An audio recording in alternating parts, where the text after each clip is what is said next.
हमारे साथ बातचीत करने बीजेपी सांसद संजय जायसवाल जी हैं। सर, जिस तरह से एसआईआर का इशू चल रहा है, एसआईआर किया जा रहा है, लगातार विपक्ष हंगामा कर रहा है। तेजस्वी यादव तो कह रहे हैं चुनाव बाइकआउट कर देंगे। तेजस्वी यादव को एहसास है कि वह चुनाव हार चुके हैं, क्योंकि इन्होंने बहुत भड़काने का प्रयास किया कि अति पिछड़े अपना एसआईआर नहीं कराएं, जो दलित समाज है, एक खास समाज को छोड़ के सभी को कहा इन्होंने बॉयकॉट करने को। परंतु 99% जनता ने एसआईआर अपना करवा के, फॉर्म भर के, साइन करके इलेक्शन कमीशन को जमा कर दिया है। और इसलिए तेजस्वी यादव मानसिक रूप से अपनी हार स्वीकार कर चुके हैं और यही कारण है कि आज वह बॉयकॉट की बात कर रहे हैं। अगर उनके पास कोई फॉर्मूला है कि जो 18.5 लाख लोग की मृत्यु हो चुकी है और उनके नाम शामिल थे, उनको पुनः जीवित करके वोट दिलवाने का, तो वो जरूर करवाएं। उससे उन परिवारों के लोग भी तेजस्वी जी को दुआएं देंगे।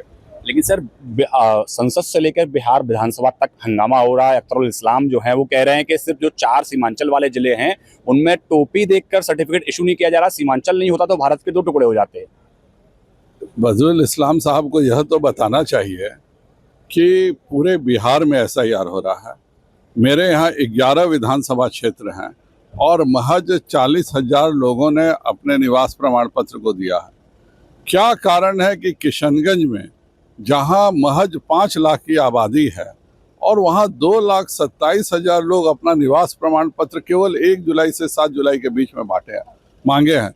यह अभी तो एसआईआर हो रहा है, लेकिन इन बातों को गृह मंत्रालय को संज्ञान में ले करके जो भी भारत के नागरिक नहीं हैं उन पर कार्रवाई गृह मंत्रालय को भी अलग से जांच करनी चाहिए कि इन सब चीज़ों का क्या किया जाए।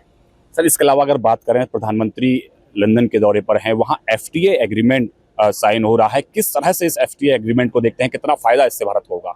भारत को इससे बहुत बड़ा फायदा मिलेगा। हमें न केवल ब्रिटेन का बाजार बिना किसी टैक्सेशन के मिलेगा, बल्कि ब्रिटेन के कारण पूरा यूरोपियन मार्केट में भारत की पैठ बिना टैक्स लगे हो जाएगी। यह मैं खुद उस दिन मौजूद था जिस दिन यह पहली बार अनाउंस किया गया था। ये 7 मई की बात है, जहाँ यहाँ पे भी ऑपरेशन सिंदूर की घटना घटी थी। और इंग्लैंड में जो लोग भी थे उनको यही कंसर्न था कि भारत के इंग्लैंड आने के कारण भारतीय फैक्ट्रियों का दबदबा और मोनोपोली बढ़ेगी।